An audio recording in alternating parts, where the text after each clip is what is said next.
In every single state, they have a set of standards for every subject, a collection of lessons that the teacher is required to teach by the end of the term. But the greatest lessons you will ever teach us will not come from your syllabus. The greatest lessons you will ever teach us, you will not even remember. You never told us what we weren't allowed to say. We just listened how to hold our tongues. We just learned how to hold our tongues. Now somewhere in America there is a child holding a copy of Catcher and the Rye, and there is a child holding a gun, but only one of these things have been banned by the state government, and it's not the one that can rip through flesh. This is by a 16-year-old called Somewhere in America. It's an excerpt. Welcome to Expresso Yourself Coffeehouse. We're going to have a great time tonight. Our feature is Rich Berg. He has chosen as a theme free voices, or free voice, or something like that. Free verse? No. Free voice. So we're waiting to hear some incredible stories, poems, songs, dances, anything that relates to this theme or not. So Barbara's sitting there wondering, what is she, No, to go for the sad, or to go with the funny, or to... Yeah. Your funny works. You are funny. And, but before we start off Expresso, I'd like to welcome a member of the First Parish, Jeanette Rule, to come and welcome us.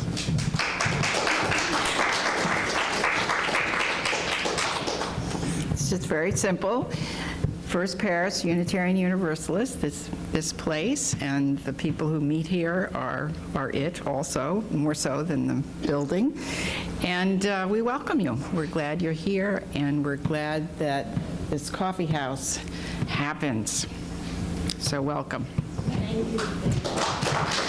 Thank you. We love being here, and we love being in this historic meeting house. And we're just going to get started. Our first open mic reader is who else but Barbara Alaprantis. There was this young African-American baritone.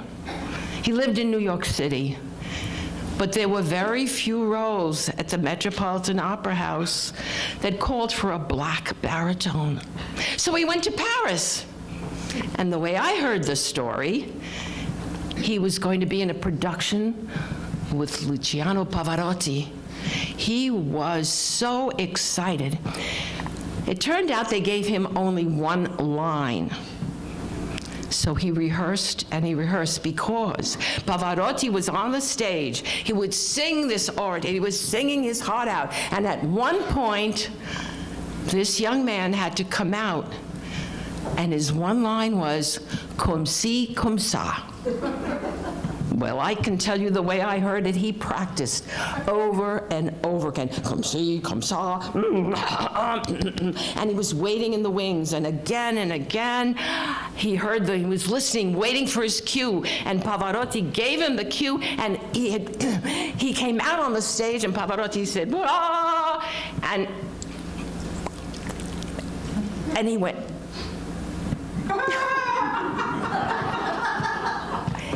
and he walked off the stage. So that's the story I decided to tell you. All right. Have fun.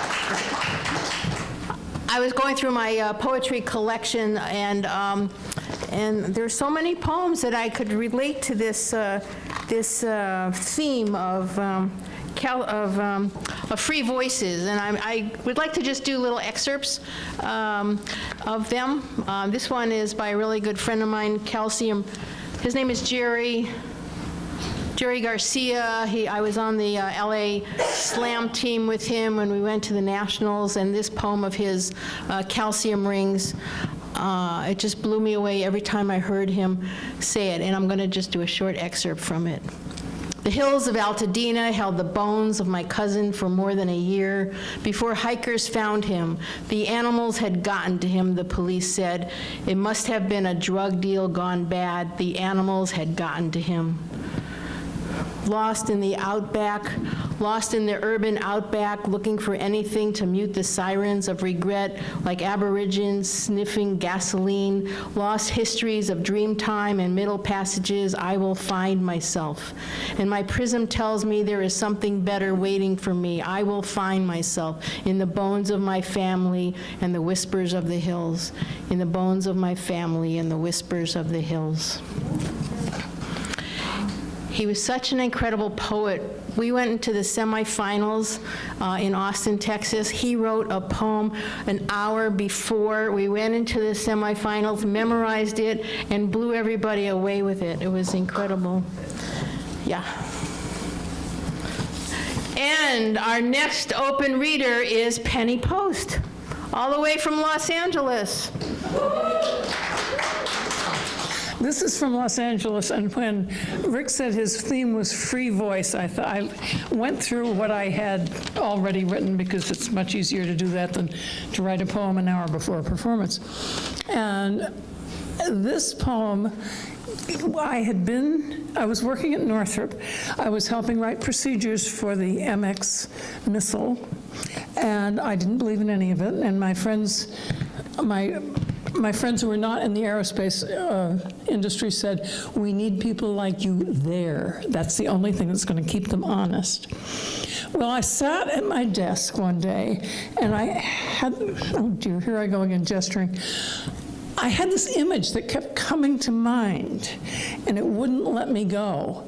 And so I wrote this poem at my desk at Northrop, not quite as straightforwardly as that sounds, but eventually that's where it came from. It's called Bullseye. Marble arrow thunders home, dead center in a country's heart. Two nightmare-colored triangles that almost made a power-sure, substantial nation wonder why this shaft gyrated slowly through its conscience. In articulate reply, the list of names elongates without pity or regret. A flat, final statement. Our western Wailing Wall. Washed day by day with fresh old tears, it keeps covenant with the blood-bathed land we tried to free before it launched this mortal dart. Other monuments in Washington go up. The Vietnam Memorial lies nearly hidden in the ground. Like the war, you can only see it when it points away from you. It is no casual tourist stop. Watch who comes to sightsee.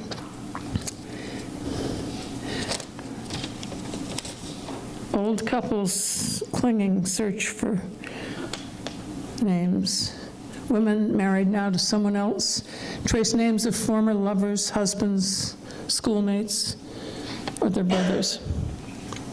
Men too, though not so young these days as when they conscientiously flew east to keep the West the way it was and is. They look and look, these men. Without warning, one will turn and retch with sobs, not liberated since the war. His wife draws him to her breast, helpless too. And then there are the kids. We'll never go to war again, of course. Instead, we'll keep this nation strong with another arrow ready to take flight. And the B-2 bomber's aim is true. Its range long. In Vietnam, the green rice grass is growing taller than before. Made strong by soldiers underground, by all those men on their final tour of duty. War is never over, only under, like a soldier in a new plowed field, or an arrowhead beneath the skin, like the earthbound monument in Washington, D.C. Thank you. You can see me now? Yes. Can you hear me now? Yeah. Yay. Okay. Where am I? Oh, Everett Hoagland. I met him in somewhere in Massachusetts. At a writers' conference. He was inducted into the International Hall of Fame for Writers of African Descent, a Lifetime Achievement Award. This poem is called The Last Scottsboro Boy. Boy is in quotes. You might have thought justice was a jive, cracked tune sung with a forked tongue like the Liberty Bells. But you held life like a steel guitar, your jail cell a 12-bar blues, and strummed it. All people should be free. In Alabama, the governor's pardon. Wallace gives you some skin. His representative and Miss Bell try to ring liberty, but it's Alabama, and you know it's a blues tune. Clarence Norris, aged 63. I have no hate. I like all people. All people should be free. I wish those other boys were around to see. Our next open reader is Libby Frank, all the way from Framingham. All right, it's January. It's cold, so let's go to Alaska. The Ballad of Yukon Jake, or The Hermit of Shark-Toothed Shoal by Edward Paramore, with so many apologies to Robert Service. Yes, right on. Oh, the North Country is a hard country that mothers a bloody brood, and its icy arms hold hidden charms for the greedy, the sinful, the lewd. And strong men rust from the gold and the lust that sears the Northland soul. But the wickedest born from the pole to the horn was the hermit of Shark-Toothed Shoal. Now Jacob Came was the hermit's name in the days of his pious youth, ere he cast a smirch on the Baptist church by betraying a girl named Ruth. Now men quake at Yukon Jake, the hermit of Shark-Toothed Shoal, for that is the name that Jacob Came is known by from Nome to the pole. He was just a boy, and the parson's joy, ere he fell for the gold and the muck, and had learned to pray with the hogs and the hay on a farm near Keokuk. That's in Iowa, if you remember the list of towns in the Music Man song. That's how you would know that. But a service tale of illicit kale and whiskey and women wild drained the morals clean as a soup tureen from that poor but honest child. He longed for the bite of a Yukon night and the northern lights' weird flicker, or a game of stud in the frozen mud and the taste of red raw liquor. So he left his home in the helltown Nome on Alaska's ice-ribbed shores, and he learned to curse and to drink, and worse, till the rum dripped from his pores. Then Jacob Came, who had taken the name of Yukon Jake the Killer, would rake the dive with his 45 till the atmosphere grew chiller. With sharp command, he'd make them stand to deliver their hard-earned dust and drink the bar dry of rum and rye, as a Klondike bully must. Without coming to blows, he would tweak the nose of dangerous Dan McGrew, and becoming bolder, throw over his shoulder the lady that's known as Lou. Oh, tough as a steak was Yukon Jake, hard-boiled as a picnic egg, and he washed his shirts in the Klondike dirt and drank his rum by the keg. So he bought him the whole of Shark-Toothed Shoal, a reef in the Bering Sea, and he lived by himself on a sea lion's shelf in lonely inequity. But miles away in Keokuk, IA, did a ruined maiden fight to remove the smirch from the Baptist church by bringing the heathen to light. And the elders declared that all would be squared if she carried the holy words from her Keokuk home to that helltown Nome to save those sinful birds. So 2 weeks later, she took a freighter for the gold-cursed land near the pole, but heaven ain't made for a lass that's betrayed. She was wrecked upon Shark-Toothed Shoal. All hands were tossed in the sea and lost, all but the maiden Ruth, who swam to the edge of the sea lion's ledge, the abode of the love of her youth. He was hunting for seal for his evening meal. He handled a mean harpoon when he saw at his feet Not something to eat, but a girl in a frozen swoon, whom he dragged to his lair by her dripping hair and rubbed her knees with gin. To his great surprise, she opened her eyes and revealed his original sin. His 8 months beard grew stiff and weird. It felt like a chestnut burr, and he swore by his gizzard and the Arctic blizzard that he'd do right by her. Then, her cold sweat froze at the end of her nose till it gleamed like a Tekla pearl, while her bright hair fell like a flame from hell down the back of the grateful girl. But a hopeless rake was Yukon Jake, the hermit of Shark-Tooth Shoal, and the dizzy maid he re-betrayed and wrecked her immortal soul.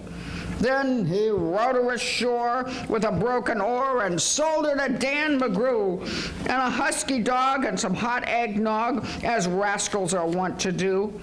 Now ruthless Ruth is a maid uncouth, with scarlet cheeks and lips, and she sings rough songs to the drunken throngs that come from the sealing ships for a rouge-stained kiss from this infamous miss that will give a seal sleek fur, or perhaps a sable if they are able. It's much the same to her.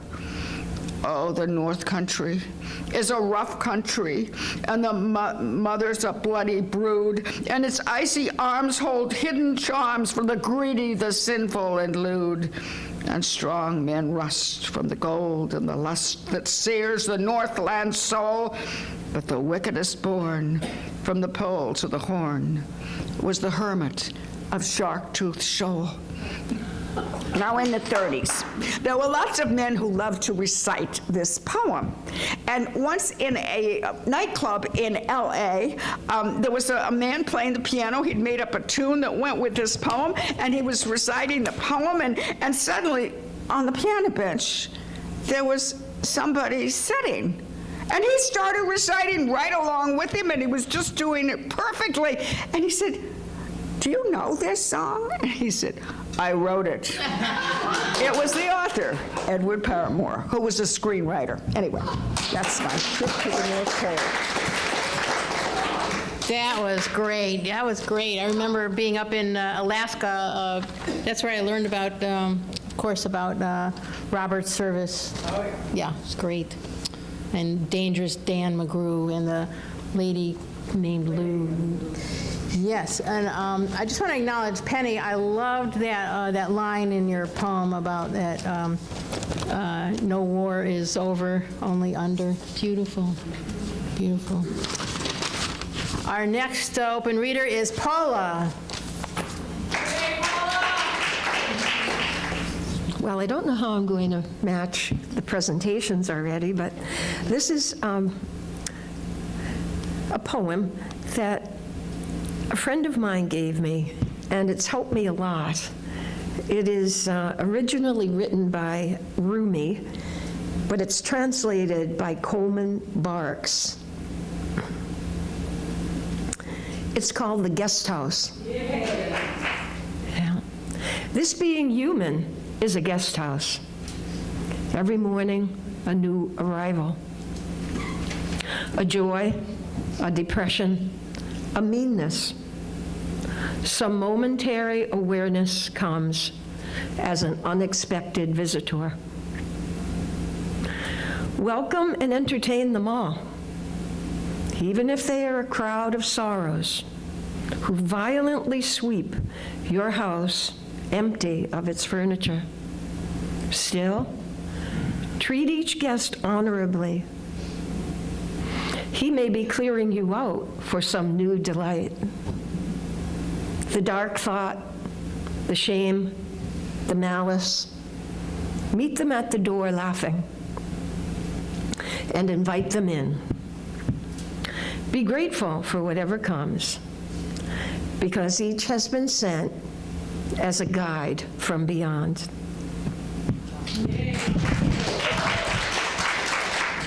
Thank you, Paula. That was. I love Rumi. Love Rumi. Although, and we all think that Colin Banks is the best interpreter. I've heard that he isn't, if you know the original, but that's an aside.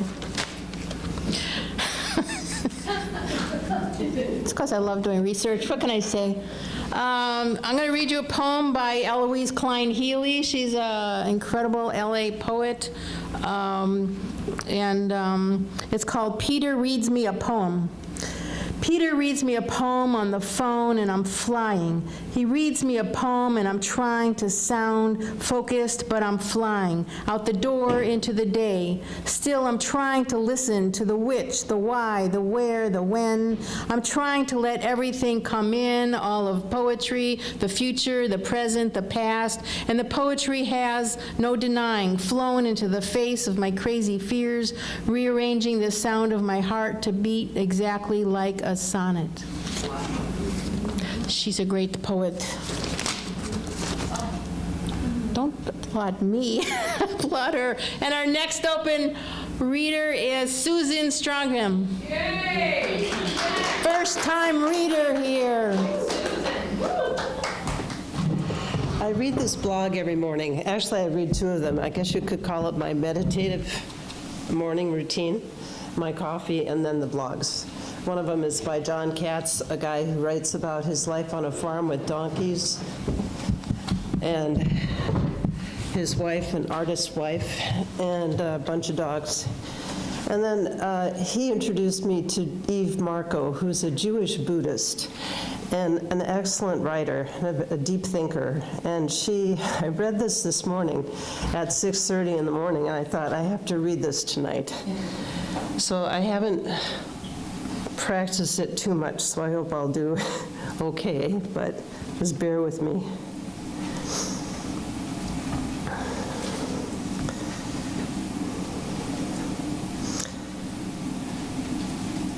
I went out to dinner with a dear friend, and sometime towards the end, she mentioned saying goodnight to her partner as he went to sleep at night, pretending in fun to tuck him in. And there it was, the monster emerging from the shadows. Instantly, I saw Bernie in bed, receiving CBD salve on the right side of his body from me before he turned to go to sleep. Afterwards, as I went around the bed, I'd pull down the bottom edge of the blanket to cover his right foot, which usually stuck out and got cold because he couldn't feel it, and did the same thing to the thin right arm that lay outside the blanket. He always felt cold on his unstruck left side and felt nothing on the right. What hits me then is, thank you for tenderness. Thank you for every single small moment when I made Bernie coffee, asked if he needed help cutting the food, took extra time massaging him with the salve, smiled and asked for the 5th or the 10th time that day, how you doing? Small moments, no big deal. Thank you for all the small things it's easy to overlook in regular life, and which I miss so much when he's not here. But it is here in some way, even without him. I drive Aussie home after her outing with Leanne. She sticks her head close to me and licks my upraised arm. It only lasts seconds, but oh, that touch. That sweet, palpable, physical connection. It's over almost before it begins because Miss Aussie is not into excess, except with other dogs. But so much flares for just a moment. Joy, love. People say, it must be nice not to have to take care of anyone anymore. I say, not really. Yes, it's important to return, after almost 3 hard years of caregiving, to that unfamiliar room called yourself. See what's changed, what new furniture is there. What's the temperature? It's never a good idea to absent yourself from there for too long.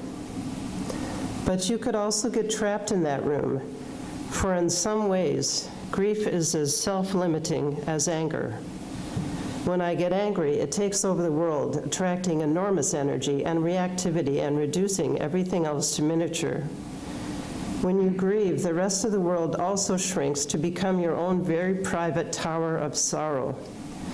It's why at times you grit your teeth hearing people laugh or a truck driver honking his exuberant horn.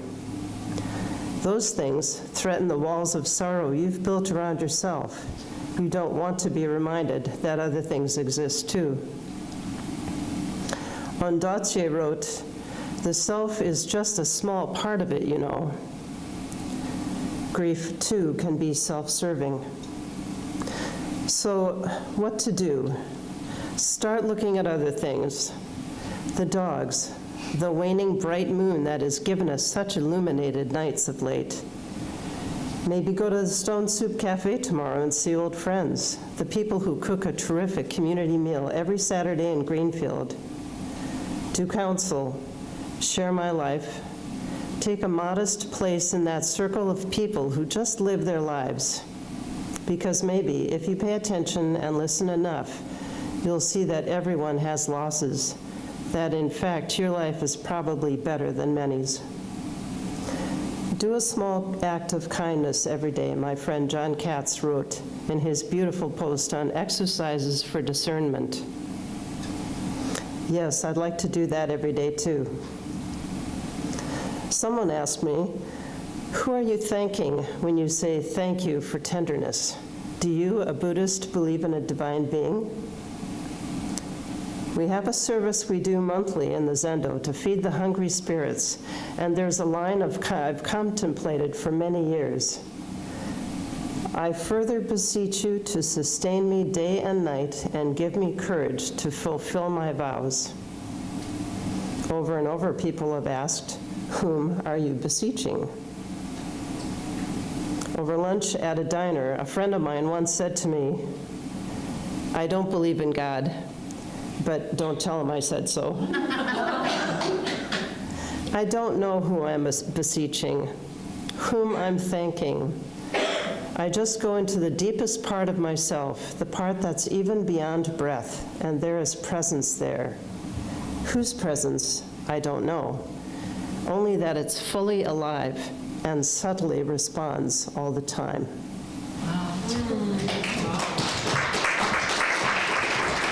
Thank you so much for introducing us to Eve Marco's writing. That was beautiful, wasn't it? I'd like to introduce you to another writer, Jack McCarthy. He was a Boston poet. I met him out in LA. He used to come out to Los Angeles a lot. This is my favorite poem of his. I'm going to read just a little of the beginning of it.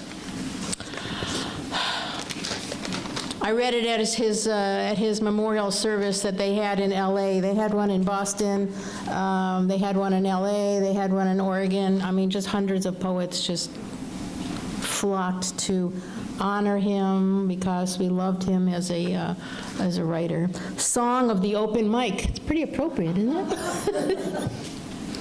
When Seth played his neigh in the open mic at the Music City Cafe, we recalled his telling us the long, slow process it had been to win the instrument's consent to utter any sound at all, because it seemed at first as though this would be a throwback to that earlier time. He tried and tried to blow, but no sound came out, and so he called for water, sipped a moment when the audience shifted and whispered like fallen leaves, then picked it up again and strained down into it, looking a little desperate, till finally the long flute sounded and the audience went silent from embarrassment to respect at the long, slow notes, like whales, like nothing I had ever heard except the songs of whales.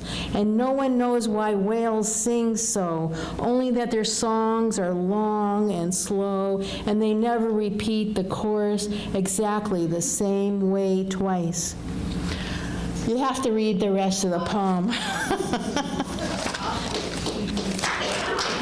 Oh, thanks. He's fabulous. Our next open reader is Judy S. Yay, Judy. Yes. I also am a first-timer, so... Oh, yes, wonderful.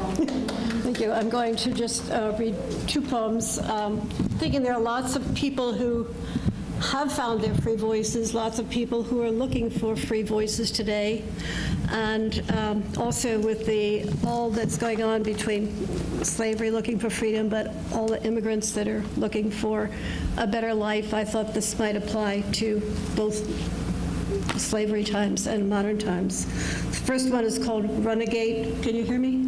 Runagate, Runagate. Get a little closer to it. Yeah, there's feedback.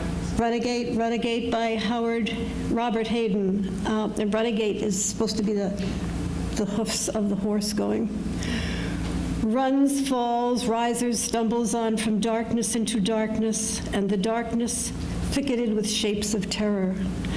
And the hunters pursuing, and the hounds pursuing, and the night cold, and the night long, and the river to cross, and the jack-o'-lanterns beckoning, and blackness ahead.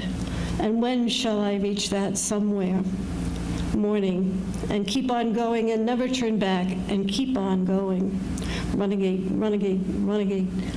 Many thousands rise and go, many thousands crossing over, O mystic north, O star-shaped yonder Bible city. Some go weeping and some rejoicing, some in coffins and some in carriages, and some in silks and some in shackles. Rise and go, or fare you well. No more auction block for me, no more driver's lash for me. If you see my Pompeii, 30 years of age, new breeches, plain stockings, Negro shoes. If you see my Anna, likely young mulatto, branded E on the right cheek and R on the left, catch them if you can and notify the subscriber. Catch them if you can, but it won't be easy. They'll dart underground when you try to catch them. Plunge into quicksand, whirlpools, mazes, turn into scorpions when you try to catch them. And before I'll be a slave, I'll be buried in my grave. North Star and Bonanza Gold, I'm bound for the freedom, freedom bound, and oh, Susanna, don't you cry for me. Runagate, Runagate. Rises from their anguish and their power, Harriet Tubman. Woman of earth, whip-scarred, a summoning, a shining. Okay, so that's one. The next one is For My People, also written by a person for her slaves, Margaret Walker. For my people everywhere, singing their slave songs repeatedly, their dirges and their ditties and their blues and jubilees, praying their prayers nightly to an unknown God, bending their knees humbly to an unseen power. For my people, lending their strength to the years, to the gone years and the now years and the maybe years, washing, ironing, cooking, scrubbing, sewing, mending, hoeing, plowing, digging, planting, pruning, patching, dragging along, never gaining, never reaping, never knowing, and never understanding. For my playmates in the clay and dust and sand of Alabama backyards, playing, baptizing, and preaching, and doctor, and jail, and soldier, and school, and mama, and cooking, and playhouse, and concert, and store, and hair, and Miss Chumbi and company. For the cramped, bewildered years we went to school to learn to know the reasons why, and the answers to, and the people who, and the places where, and the days when, in memory of the bitter hours when we discovered we were black and poor and small and different, and nobody cared, and nobody wondered, and nobody understood. For the boys and girls who grew in spite of these things to be a man and a woman, to laugh and dance and sing and play and drink their wine and religion and success, to marry their playmates and bear children, and then die of consumption and anemia and lynching. For my people thronging 47th Street in Chicago and Lenox Avenue in New York and Rampart Street in New Orleans, lost, disinherited, dispossessed, and happy people filling the cabarets and taverns and other people's pockets, needing bread and shoes and milk and land and money and something all our own. For my people, walking blindly, spreading joy, losing time being lazy, sleeping when hungry, shouting when burdened, drinking when hopeless, tied and shackled and tangled among ourselves by the unseen creatures who tower over us omnisciently and laugh. For my people blundering and groping and floundering in the dark of churches and schools and clubs and societies, associations and councils and committees and conventions, distressed and disturbed and deceived and devoured by money-hungry, glory-craving leeches, preyed on by facile force of state and fad and novelty, by false prophet and holy believer. For my people staring, trying to fashion a better way from confusion, from hypocrisy and misunderstanding, trying to fashion a world that will hold all the people, all the faces, all the Adams and Eves and their countless generations. Let a new earth rise. Let another world be born. Let a bloody peace be written in the sky. Let a second generation full of courage issue forth. Let a people loving freedom come to growth. Let a beauty full of healing and a strength of final clenching be the pulsing in our spirits and our blood. Let the martial songs be written. Let the dirges disappear. Let a race of men now rise and take control. Thank you. Thank you for reading those. Those are incredible. Who are the poets? Hayden and Margaret Walker. Thank you, thank you. Our next open mic reader is Doug Joseph. Hi, I'm Doug Joseph.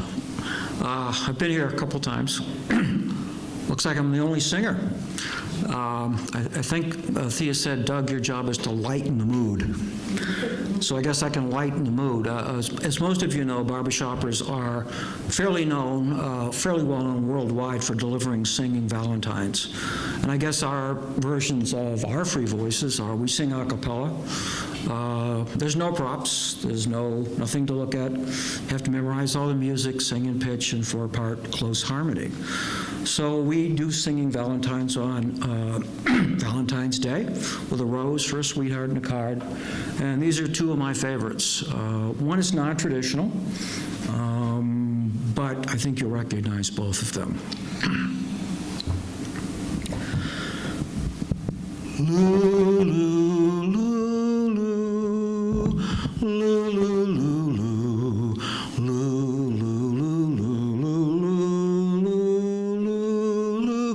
There's a calm surrender to the rush of day when the heat of the rolling world can be turned away.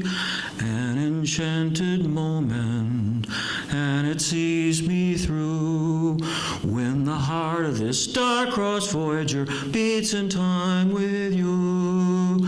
And can you feel the love tonight, tonight? It is where we are. It's enough for this wide-eyed wonder that we got this far. Can you feel the love tonight, tonight? How it's laid to rest. It's enough for the kings and vagabonds believe the very best.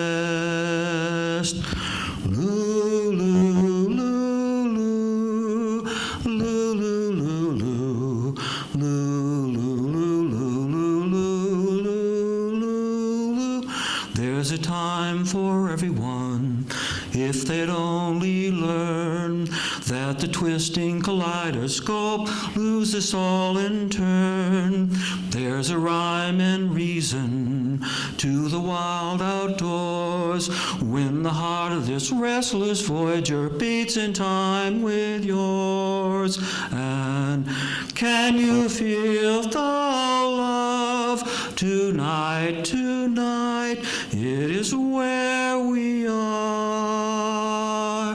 It's enough for this wide-eyed wanderer that we got this far. Can you feel the love tonight, tonight, how it's laid to rest? It's enough to make kings and vagabonds believe the very best. It's enough to make kings and vagabonds believe the very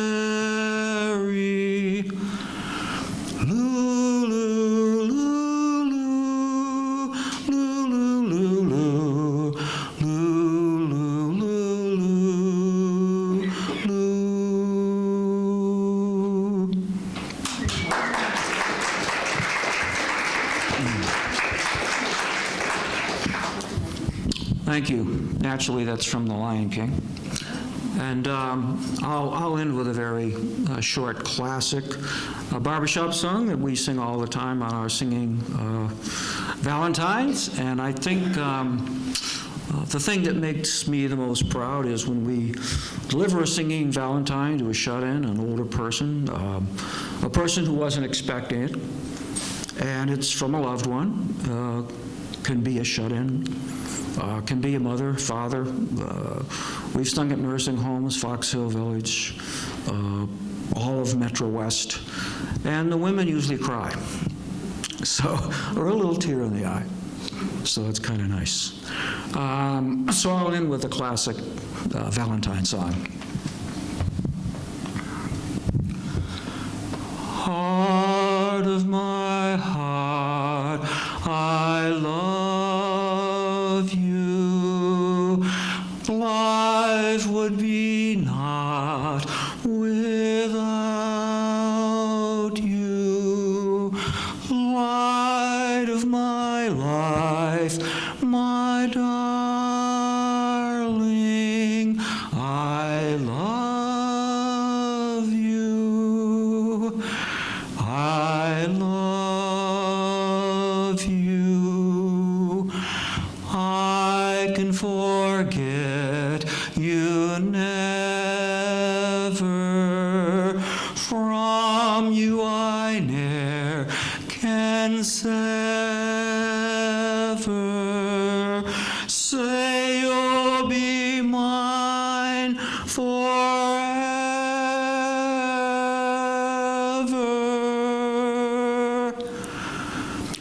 I love you and only you.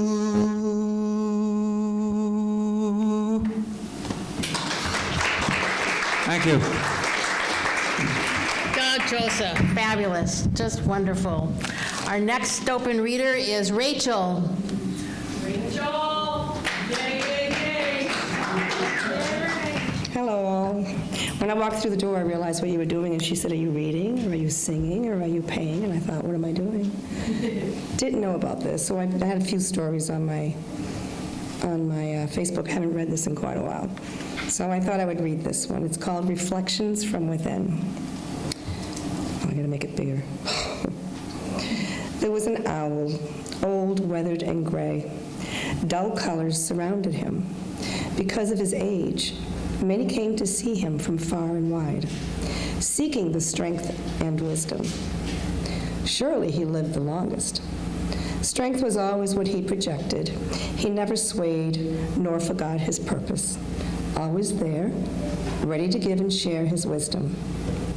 One day a young man, deep in sorrow, came upon the old owl, and said, "Oh, wise one, why must I suffer in such a fashion that even the greatest of scholars do not understand?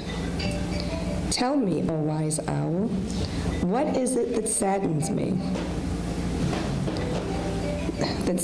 So? How shall I come to escape this darkness Tell me what to do, and do it I shall.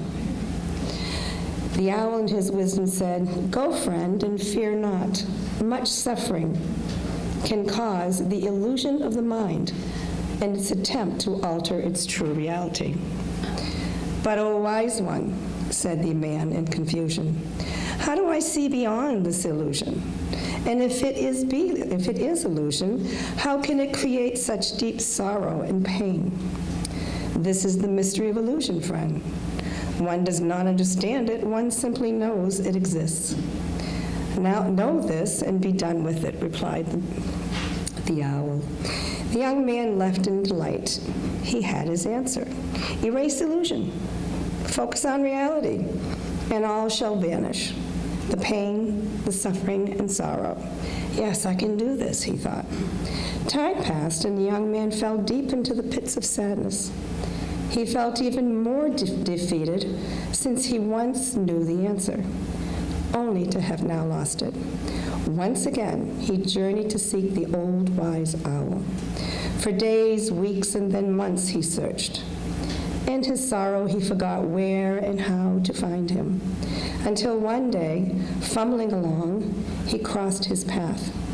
Oh, wise and old owl, I have lost the magic of the gift you have given me. Again, I am deeply saddened and destroyed. Please, what shall I do? Give me strength so I never wander or stumble again. Indeed, young man, you are one of great sadness. Listen to my words and do as I say, and you will find peace and strength. Remember that life is an illusion, and in order to be strong, healthy, and wise, you must live with reality. Go now and find reality. The man felt empowered and left knowing he could conquer all. However, slowly his peace once again diminished. As the years passed, he found himself in a desperate search for the owl's wisdom. Finally, coming across the place they had encountered each other, he realized the owl had not been there for a while. All was dark. Where once had been the owl's home, the foliage was grown in. In total despair, the poor man left, believing his anguish would forever deepen. He stumbled across a river. The river sparkled and glistened in the sunlight. Funny, he crossed the river several times along his journey, searching for the owl, but never really noticed how beautiful it was. It seemed to speak to him in a very quiet and peaceful way. Why do you search, friend? Questioned the river. I search for the wise owl. I have been so lost and feel forsaken. Now I shall fall into the darkest of pit, never to know the secrets of the owl. This is truly a fate that no man should endure, replied the river. Why do you desire such a fate? Desire? Surely, river, you are a fool. How can one desire sadness and sorrow far deeper than a pit only the universe itself could create? I am ill, saddened, despaired, frightened, and alone. I had one hope, and now he is gone, leaving me alone and destitute. What did the owl give you, friend, that was of such comfort? I'm not sure, really. He stated, the old man in confusion. Hope. He gave me hope. Hope? Did he cure you or promise to cure you? Continued the river. No. He said that life was just an illusion and to live with reality and all would be fine. His reality? Tell me, sir, how can one live the reality of another? Oh, you don't understand. You had to be there, he defended. Tell me, friend, do you truly understand? Whose reality did the owl tell you to find? And were you fine alone when you were there? No, not for a while, but soon after, pressed the river. Yes, this is why I must find him again, but he is gone. Oh, river, what shall I do? Stop living his reality, said the river with a voice that was soft, but strong and confident. His reality? stated the old man in disbelief. "What are you talking about? I'm the one who's ill, saddened beyond belief, and frightened, not him. How can I live his reality?" Each time you searched for his truth, you searched for his reality. Now you must find your own. Then and only then will you discover true happiness. The pain that now exists will no longer have such purpose or be the focus of your life. The sadness shall lift and be replaced by joy and fulfillment. Suddenly, surely, you will have no need to search. Relax and discover the power that is already within. This old and wise owl, was he grand and magnificent to behold? No, actually he was quite old and gray of color and never moved from his place. How could this be? I felt such happiness and freedom when I saw him and he spoke. The happiness and freedom you felt came from deep inside of the owl and deep inside of you. You see, friend, the owl knew the secret of his reality. In his great comfort, he was able to reflect his peace and joy. He knew he did not have to search, but could relax and feel the love that was already deep inside and allow it to become what he truly was. No more, no less. He was old and gray, but the beauty of his own reality shone brighter than the fairest of peacocks. How then, river? How will I find such peace if it exists? I search and seek, but still find no comfort. First, dear friend, you must stop, rest, and become peace. Then allow what is already yours to flow to the surface. How lucky am I to have crossed your path? Tell me, river, where have you been before? Always here, friend. You see, the path you have just crossed is truly your own. I am but a reflection of what you see. Look deeper. The ripples pass, but you do not. Wow, thank you. Wow. That's all on Facebook? No, that's not my book. Oh.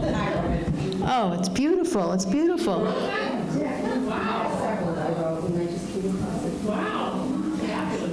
That's wonderful. The story that I want to tell is kind of the same kind of search for happiness. But before I do, Jeanette Rule wants to come up and share a small thing with us. I wrote this quite recently. My daughter was the first to tell me Mary Oliver had died. Quietly remembering, her voice still shows us ways to know. Goldenrod, wild geese, red birds, pond, earth, life, living, and more and more.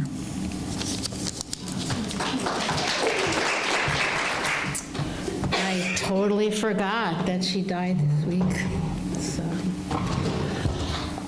So thank you very much, Jeanette, for reminding us of that. So about 20 years ago, I was in this relationship, and I was very, very happy. But then she dumped me, and I was very, very sad.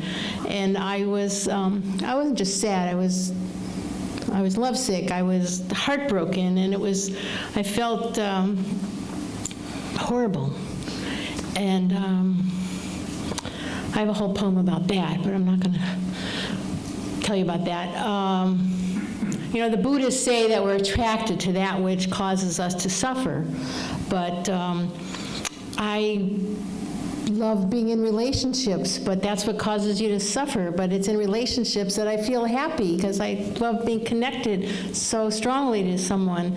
And I searched to try to figure out how to deal with this paradox and to get out of this, because to be truly free, you have to find a way out of that.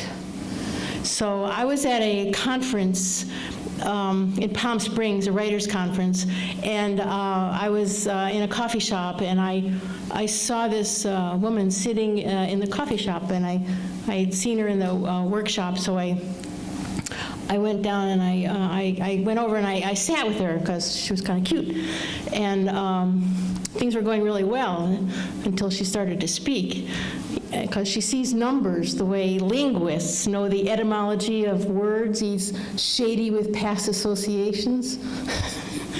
2603, I ask. Her two eyes cloud to the corner of her prefrontal cortex. That's 19 times 137. Two prime numbers. It's really simple, she says. See? To her, numbers that look like brick walls have stories. She factors the way most people think about relationships. I tell her my room number. I'll remember it, she says. It's 2/3 of mine. All prime numbers produce repeating patterns. This is her idea of social intercourse. 19 divides perfectly into 18:9, giving 0.4842105263157, which, she continues as if this makes sense, when shifted by 9 digits and added to itself, equals 0.999999999. 18 divisible fractions and all their possibilities. I'm lost. But I don't tell her. She goes on. It's like Sisyphus trying to push the rock up the hill, but I'm envisioning Daphne being chased by Apollo, his brain fried by the fat of his rapture, digits searching for perfection, striving to reach the number 1. They can't, she says. Just like the rock. I want to hold up my side of the conversation. I tell her how half our neurons die when we're born, the mind ridding itself of clutter, waste diffusing as new eyelids unfold. She says, all my text neurons must have died. I'm left with those that see patterns in fractions. She leans over the table, moves in close. I wonder, is this where we get to the sex part? But she whispers, I know the secret of pi, why it never repeats. Its destiny sealed like a dart. 3.1415926535937. Her tongue reeling off verses of numbers like a sonnet. 84624677737.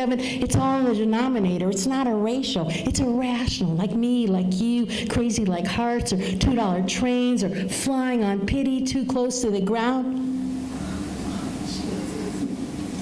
But I do know what she means.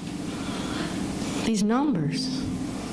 Lonely, scared, caught in a repeating hunger, wanting to be unique, wanting to be held, having forgotten that they're already whole, complete, an infinite beauty, a pair and half prime, alone again, free. Thank you.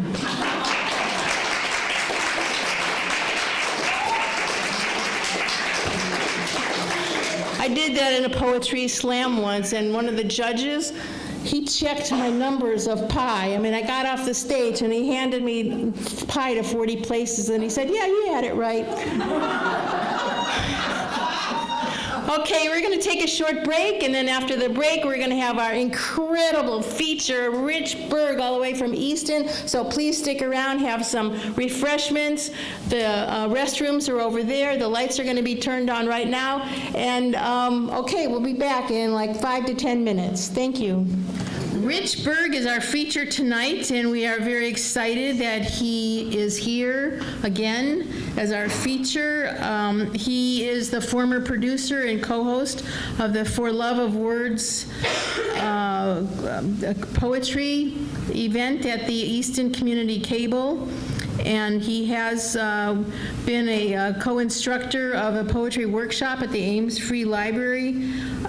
He has featured at Wake Up and Smell the Poetry in Hopkinton and the South Coast Center for the Arts, and many, many, many other venues. His poetry and photography appear in several publications and galleries. He has a BS and BA degree from Suffolk University, and he teaches writing and overcoming adversity. He is a brain injury survivor and an advocate for the Brain Injury Association of Massachusetts and for safe roads. Safe roads. Here he is, Rich Berg. The best way to start a feature is to not forget to thank the hosts. So thank you to Shirley and thank you, Thea. See, this way I'm off the hook. Because you get to the end and you're excited and you start talking all, and you forget to thank them. So that's always going to be the first thing with me. So how is everybody? Great. So the theme, free voice, has been something that's been with me, I think, since I started challenging people on the things that they say and the things that I see going on. So tonight's poetry covers the full spectrum of emotions. Happy, real happy, funny, sad, crying, gut-wrenching. I went through all of my poems. I said, you know what, you just have to put it together, and the way it comes out, it comes out. They don't all follow together, but they have some of that free voice piece in there. One of the things I wanted to impart with people is, if you're in a relationship that isn't working, do something about it. If you don't like your life, do something about it. If you're at a job that you don't like, do something about it. Because all of the things that you're doing that aren't good, that you don't like, kill you inside. I'm convinced of that. If I wanted to sit and do nothing all day, that's fine if that's what I wanted to do. But if I'm home by myself and I wanted to be out, go out and learn to say no. I think the biggest problem I've seen with people is they say yes to friends and they go out and they're like, oh God, I hate them. Well, don't complain to us, just shut up and don't go with them. So if someone I didn't like asked me to go to lunch, I'd say no. If they asked me why, I'd be bold and say, I don't like you. I had a relationship from high school, with the guy that I was friendly with, and after college, I mean, I still thought he was just nauseating. Buy me, get me, and all that sort of stuff. He came from a well-to-do family. I came from a well-to-do family, but I didn't walk around flaunting it. So he had me come, I bumped into him one day, he said, oh, come over to the house. And I just stopped coming into his living room and I said, I can't do this. He goes, what? I said, I don't want to be friends with you. I don't like you. And he was like, what? I said, I don't like you. I never liked you. Now, I didn't say that type of things when I was in high school, but now I'm after college. And his wife's in the kitchen, she's half in the refrigerator. She said, and I don't like you either. And she said, what's the matter? I said, I don't like you guys. You're snobs, you're pushy, you think you've got everything going. You got all of your money from your parents, and you're not nice to people. And I had been building up to that, but I decided that's it. He's a punk-ass guy, I'm going to say something. And I learned that I shouldn't wait that long. So now if I don't like someone, that's it. But anyways, for the people I like, life is good. Thea mentioned Poetry Slam. How many people are familiar with what Poetry Slam is? Yeah. For those who don't, it's competitive poetry. You get scored on the quality of your writing first, and your performance and how you tie it together and your timing and all. My first piece is the American Poetry Slam.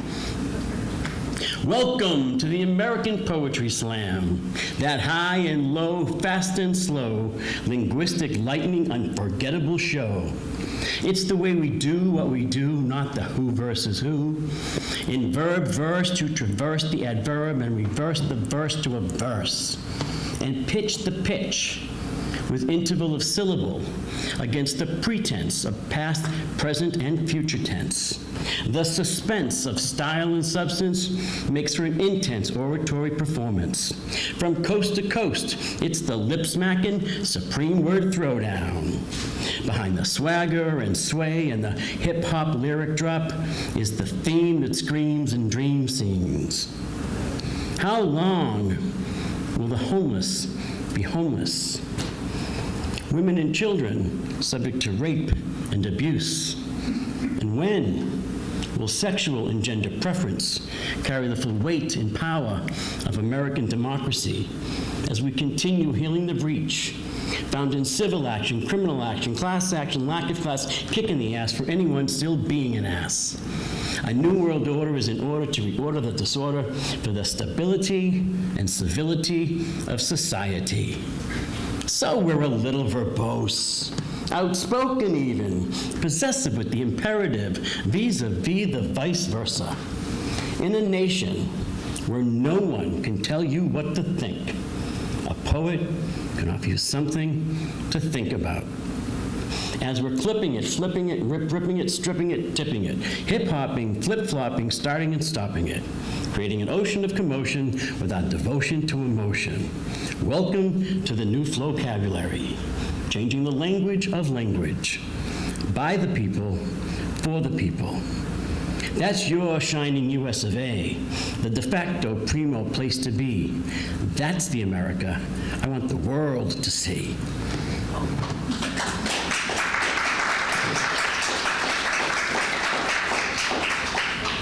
And I drink a lot, and it's just coffee. Don't get nervous. If you haven't noticed, I love being a poet. One day it dawned on me I should write a poem. I love being a poet. In poetry, we trust. I love being a poet because I can be myself. If I don't want to, I can be someone else. I can dress in all black and say, "Hi, I'm Johnny Cash." Or be a little Elvis-y and say, "Thank you very much." I can jump, shout, and boogie anytime, any place. Whether I'm 26 or 56, I love rock and roll. Even if I bust a move to rap, imitate Fred Astaire with a cane and hat, or snap my fingers to Frank and the Rat Pack. Today, I can say I feel good. It wasn't always this way. That uneasy heartbeat that makes you tired during the day but unable to sleep at night means something. Because I speak the truth, and if it scares you, too bad. If it makes you cry, you know I'm right there crying with you. Because your story needs to be told, no matter how difficult. Because a lonely, sick, or afraid person might hear my words, and for a moment, if only for a moment, dream of a better world. I want to make that better world a better world every day. I can ride the insane train of our runaway lives, be propelled through the universe, transcend prejudice around the world, and still end up right here with you. If you've lost your way or need a strong voice, take my words. Everyone deserves a choice. I love being a poet because nothing compares to the first light of day across the ocean at 3:30 a.m.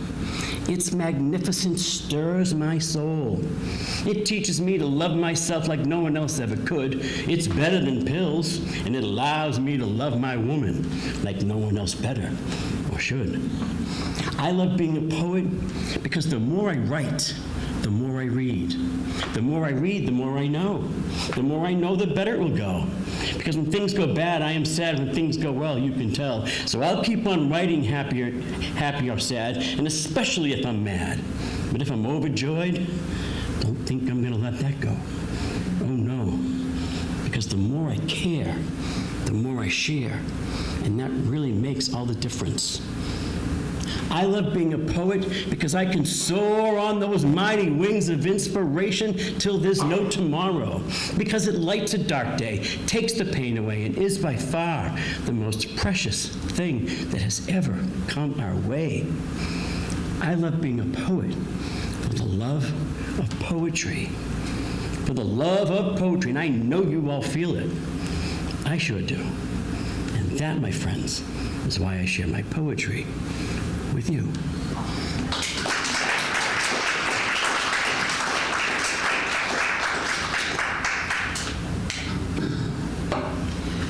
Thank you. I love this country. Yes, even with the current, I can't even say the title and the person and all that, that really irks me. But I love this country, but it does have a host of problems. This next poem is one of the very first poems that I wrote. I wrote the title about 20 years ago before I was a poet. It was a book I thought I would write. And then about 10 years ago when I became a poet, I started writing. I'm like, why does this seem familiar? And then I found an old briefcase and I found my notes. And I'm like, wow, I wrote it 20 years ago, the title. My conscience, my country, land of dreams and nightmares. Give us your tired, your hungry, your poor, those willing to earn their citizenship.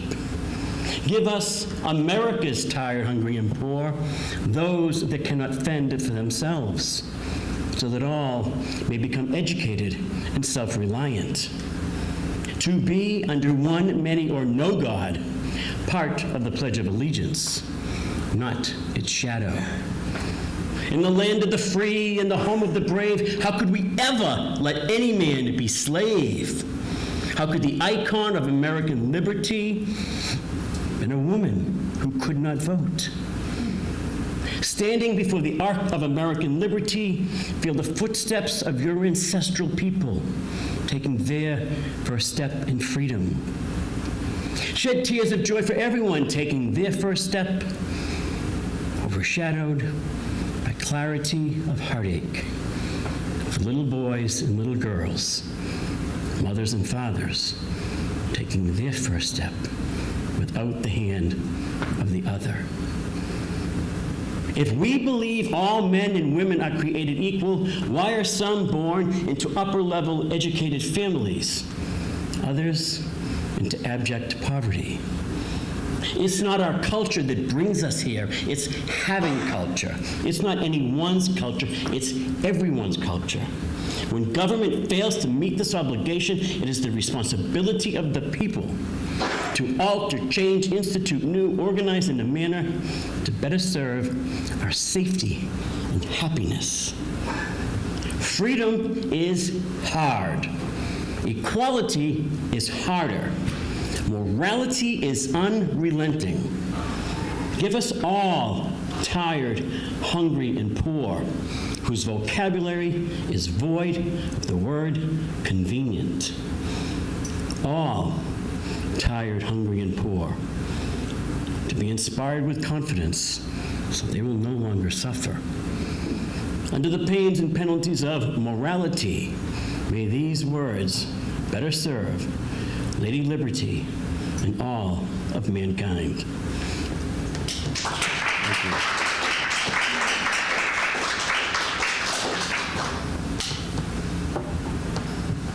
Some people have commented that I never read anything at an open mic or when I'm featuring, but I'm now going to read.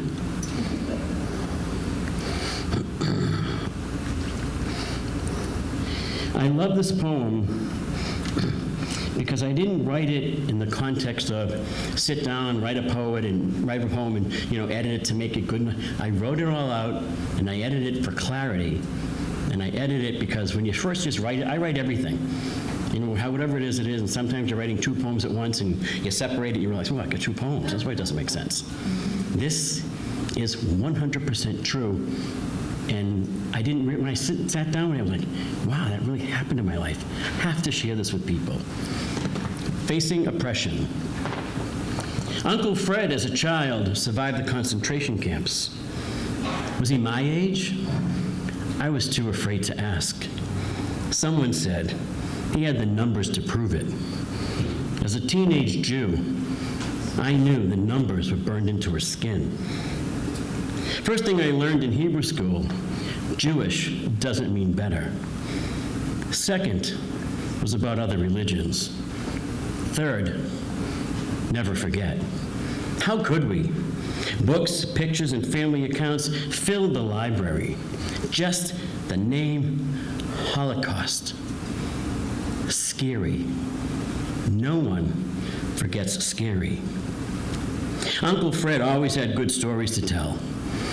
If we needed a laugh, he'd start a story in English and finish it in French, Spanish, or Japanese. Sometimes all three. Or he'd read the encyclopedia insisting we'd never forget. I remember juxtaposition and paradiddle from before I could drive. But when he told us about surviving the concentration camps, I was speechless. I thought, when I grow up, I'll find those sons of bitches, and the American Army will take care of the rest. I knew American Army was planes, guns, and serious. Between high school and girls and sports, I forgot for longer periods of time. I was proud to be Jewish, but it came with an intermittent sick feeling. Who knew how to forget and not forget? Elders of my family and some of my parents' friends spoke Yiddish mixed with Hebrew and Yiddish mixed with English. Occasionally, friends my parents hadn't seen in years would visit on a holiday or some big to-do that teenagers don't care about. You pick up a few things along the way. Some of them just had that look, like sick when they're not, and sad when they're happy. I read Hebrew well back then, almost as well as English. At temple services, I read both, while others prayed or sat quietly. Then, Yizkor, a prayer for remembering the dead. And the rabbi's reminder, try to pledge to plant a tree in Israel. I put it together. Part of my family was American Jew, part Israeli and European Jew, and the other, we pledged to never forget.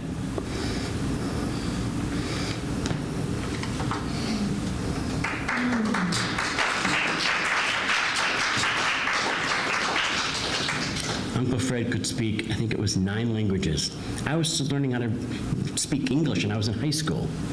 But he had this style about all the big things didn't bother him, and when you're growing up, you don't know why. And then when you start to grow up, you understand why.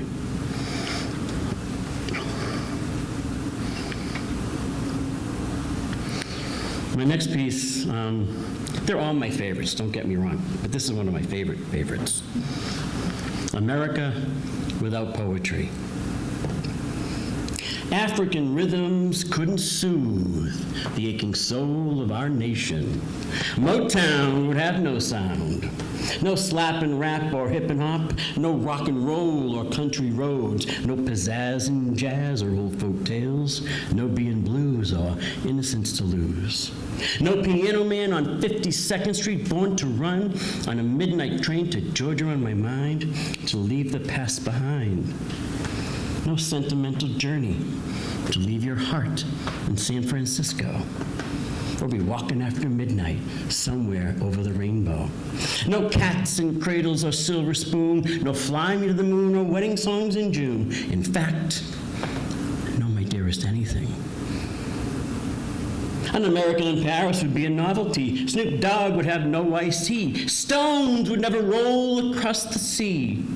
And the boys on the beach would still be sitting at the dock of the bay with Abbey Road so far away. No 80 years ago, the stars and stripes would have no glow. No purple mountains, majesty, or redwood forest for you and me. The statue would be silent on liberty. With no bell being heard across the land, the canyon wouldn't be so grand.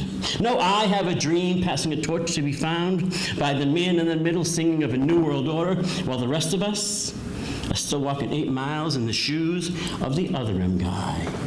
Without the thrill of anticipation for the declaration, Ali was the greatest. We'd never have respect for the heroes like him, willing to give peace a chance. We'd be gone without the answers blowing in the wind, running on empty, stone cold without feeling, and never have understood sexual healing, if not for Marvin Gaye and Barry White. And cheers to John Paul, George, and Ringo as a group, and of course solo.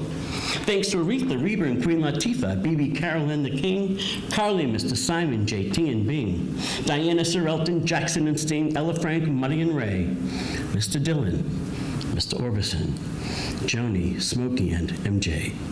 You've given us this great form of art to challenge, inspire, and console our heart. Your words reign forever true.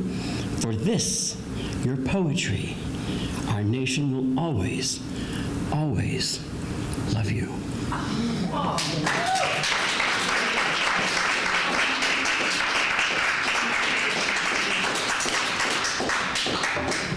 That just does something to me, that piece. My next piece is another true story, and I didn't realize when I was writing it how it came to me, but I actually lived the parts of it. Infinite Journey. Darkness dances between parallel atmospheres, surrendering its breath to dawn. The scattering illumination of twilight gracefully gives birth to a new day as the first ray of light cascades over the horizon, meeting me at its shore. This eternal rising, an ever-present sacred energy, calming, focused, restorative. Here, in quiet contemplation, I am by myself, just myself, but never alone. Life is an art form, an epic voyage of rediscovering the artist as work of art. Weathering the storm is par for the course. When the storms are brewing, dark clouds in tow, and the winds are howling, surely you know it's a matter of time before swift lashing rain sweeps down on you hard with a grip like a chain. Nobody plans to be there, but when you're there, you know it. A turbulent past must be released from deep in the mansions of your soul, where dark hearts dispel midnight dreams, where crying, the ultimate human emotion, resides, where healing becomes wisdom, and wisdom becomes strength. The past always pales in comparison to the future. It's the genius of being. Before the beginning, there was nothing. In the beginning, there was something. In the end, there will again be nothing. In between is everything. Embrace this moment, because the rest of your life is always 100%.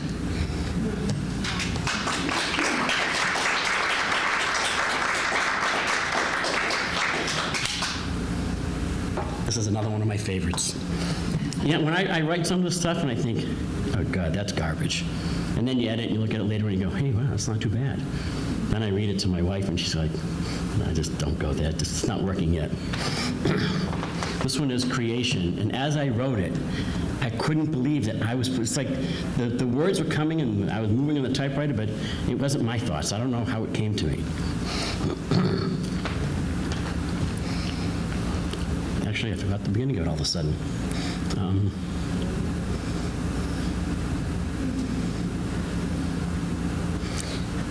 Too much blabbing, I forgot the beginning. I'll go out of order then. We'll switch. More current with what's going on. And this poem I wrote about 5 or 6 years ago. And it's interesting how relevant it is now. Open letter to Congress. Where's your shame, you ignorant sinners?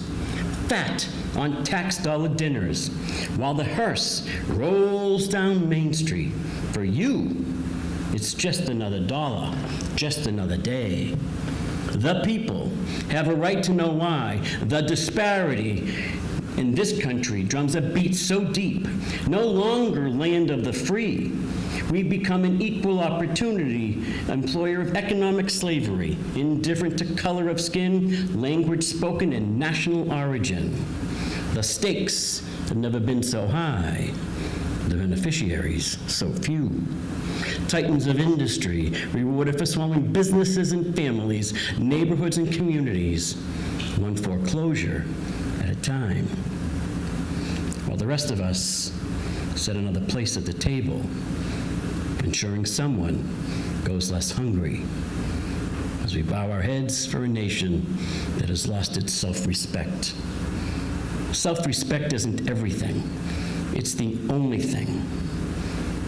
Amid the rhetoric and confusion, the strength of a nation is still measured by the health of its people.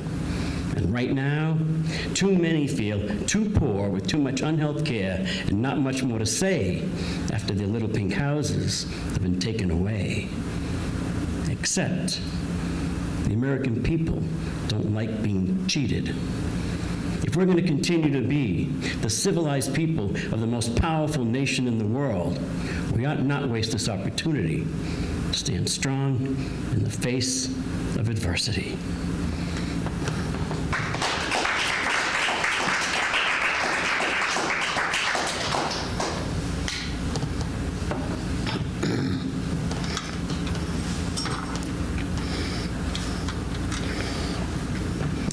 I also wrote this poem many, many years ago. Repentance. They burned our homes, cut our hair, took our clothes. They enslaved our children, killed our food, tainted our land. Great Spirit, smoke rise before sun, setting moon eclipsed by warrior gun. They impregnated our women, violated treaties, disgraced our culture, a pain I can no longer bear. To my face they tell me they don't remember. Compared to the white man, the wolf seems civilized. Have they no shame, the white man? Have the white man no shame? My people, you remember. I remember. We remember. Great Spirit, smoke rise before sun, setting moon eclipsed by warrior gun. Drum have begun. Please guide my heavy, heavy heart before repentance for pain of my people is done.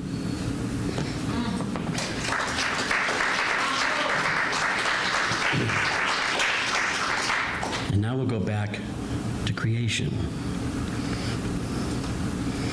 In the beginning, there was music in the cosmos.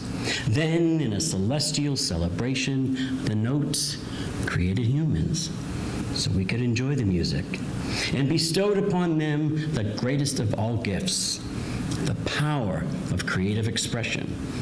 And the artist is born. This is no ordinary power, cradling heartstrings and feelings of sometimes displaced emotional spaces and places maybe we'd rather leave alone. When the artist feels the power, I mean really feels the power, all universal and invincible, our familiar dance of sparkling symbolism. What I'm trying to say here is, it's the holy and moly, the good and golly Miss Molly. It's a download, a ringtone, an MP3, an album or an old CD. The blues, Major Tom and rapper girl Joe, are a quick little ditty from a Broadway show. It's that song buzzing round and round in your head, a jingle-jangle melody and everything from your MTV. It's the hip and the hippie, the flapper and the rapper, the barroom, the bedroom, and of course the morning after. It's the soul of soul that makes you crave that move and that ooh when you find your groove. Oh, it's problematic, emphatic, and full of innuendo. Iconic, moronic, with blistering bravado. Those parables and prophets of mystical flight. For these are the things that go bump in the night, of sonnets and allegory, and psalms that don't rhyme, of metaphor and imagery, in verse and sublime. Because everybody rocks, and everybody rolls, and everyone's got a story to tell. And in this day, this modern day, poetry and music tell that story oh so well. So sing us a song, sing it loud and strong, or peacefully as you drift off to sleep. Back to that day when your riddles riddled, or your giggles giggled, or tears rolled down your face. Tucked away not for long, brought back into song. These memories we shall forever keep.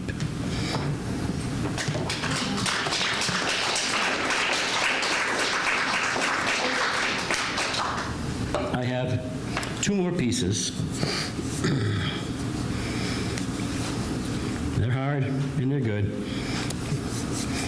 Sometimes it's things we don't want to talk about, but we have to.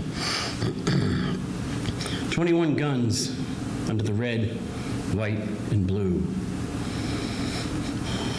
Airborne ICU breathing you. 20 units stop the damn bleeding. Diminished pulse, another transfusion. Chopper spinning into confusion. No movie magic, no illusion. No take 2 in a combat rescue. Smack down into base camp perimeter.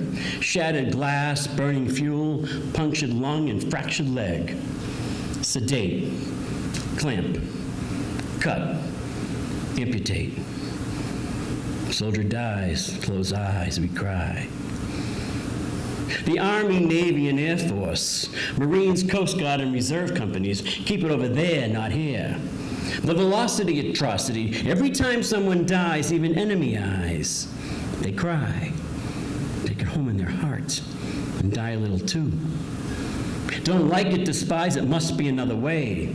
But until then, time and again, they are the heroes, defending our freedom from start till the end.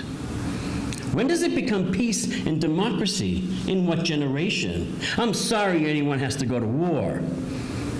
More sorry, some don't come home. You get the call, a parent's nightmare, realizing your soldier child became an angel, living a dedication beyond words. I'm the mother of, the father of, the sister and the brother of, the son, the daughter, the grandparent of, the boyfriend, the girlfriend, the best friend of, the teacher and the officer of. These soldier children are our future veterans. Save the economy and bail out Wall Street. Play the lobbyist and screw Main Street. But don't ever consider letting a vet worry about housing, health care, or enough to eat. 21 guns under the red, white, and blue. His boots came home alone. Both hands cold. His tags I hold. Both hands cold. His flag I fold. Both hands cold. One more year. He'll never be that old.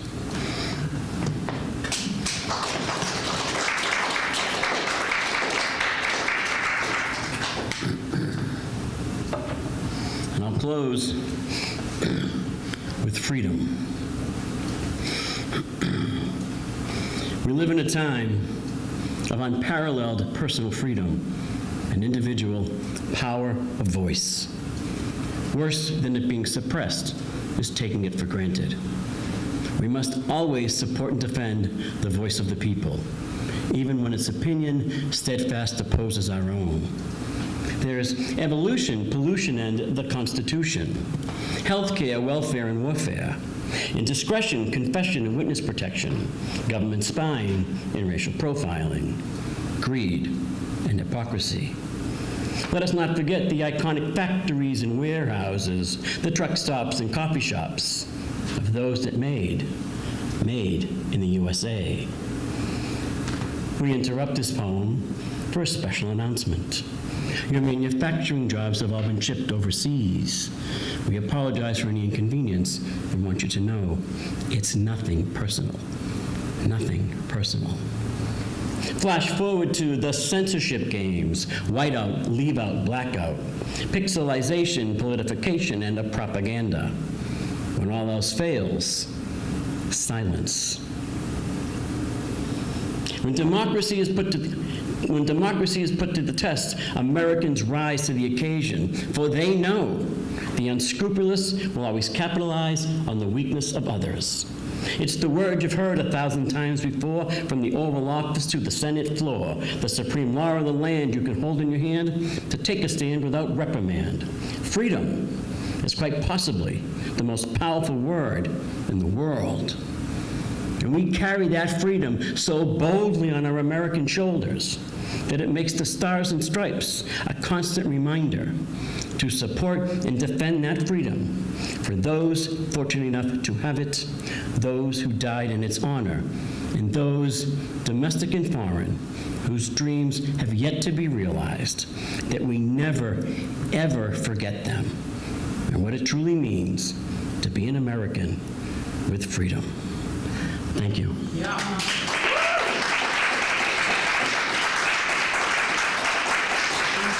Anybody have questions? Feel free, Questions? if you have any questions, feel free to ask. How did you feel about that poem that you wrote so many years ago? It's like very pertinent today. Oh, it's sad and it's scary, but it shows me that I've actually learned something about what I'm writing. And I think that happens with a lot of people, with what they write and what they feel. Well, thank you all very, very much. Any other questions? Questions? I have another question. Yes. How do you memorize your poems? I understand you have brain injury, and how do you memorize Yes. your poems? I'm a really smart person. But before brain injury, I obviously had problems. But with brain injury, as smart as I am, I can't keep a checkbook. I have this thing, I call it slick Zexic. If I go to Walmart and I buy something, it's $271, for whatever reason, I write $251 or $242 in my checkbook. Well, after bouncing a number of checks, I started going to the local retailers, the local vendors, gas station stuff. Here's $50. Well, just hold it, trust me, you're gonna need it. The place I get me, here, hold on to 20. Okay, 30, I might need another haircut. And then I told him, you know what, skip this, we're not gonna cash checks anymore. So I called Cindy, and I never wanted help from anybody. I can do it myself, I'm Rich Berg. I can deal with this. I asked her to take over my checkbook. And you know what she said? Are you sure? You don't want anybody to help you. Yeah, I know, but I don't have a choice now. I'm bouncing checks and paying for it, and it's ridiculous. I'm not going to spend my time doing that because I'm smart enough to know if you can't get that down pat, let someone that knows how to do it, do it. So I gave her the checkbook and all that, and I had $500, so I put it in the bank. I drove by the bank 3 days in a row with the damn money in my hand, one of them. I never put the money in, so she starts paying my bills. I'm like, oh, Cindy, she goes, what? I've got the money in my pocket. She says, are you a moron? Yeah, I'm a moron. Tell you what, next time, just take everything from me. I used to be good at it, but I'm not. So when I say I'm smart enough to know, do not manage the paperwork of the money, because you're not good at it anymore.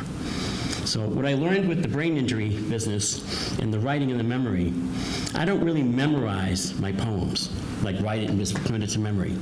When I start writing, I go for walks. And a walk to me, it's like a movie. It's like a slow pace, and life is a movie all around you. And I write an image. If I can't see it and I can't feel it, it doesn't work. So when I start orating to myself the poem, if I'm struggling for that feeling, and not even rhyme, but for the feeling of what's going on in it, and I can't see it, it's not working, it's not gonna happen. I put it away. And every now and then, you have to kill a poem. You take it, you know how to kill a poem? First you change the name of it. You call it like 275,000, pi squared, right? And then you put it in a folder.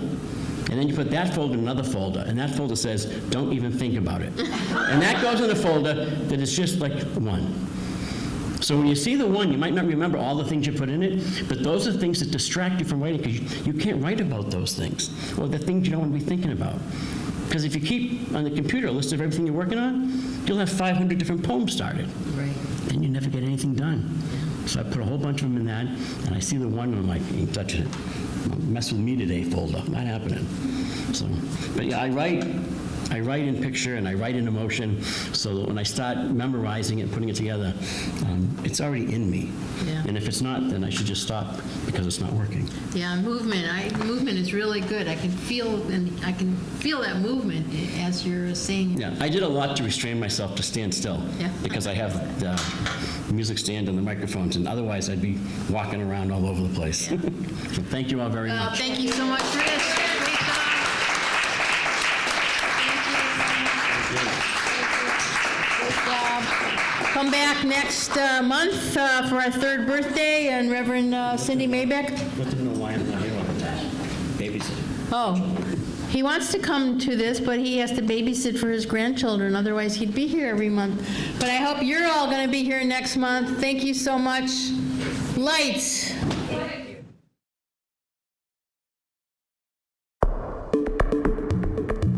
The preceding was a production of Medfield TV.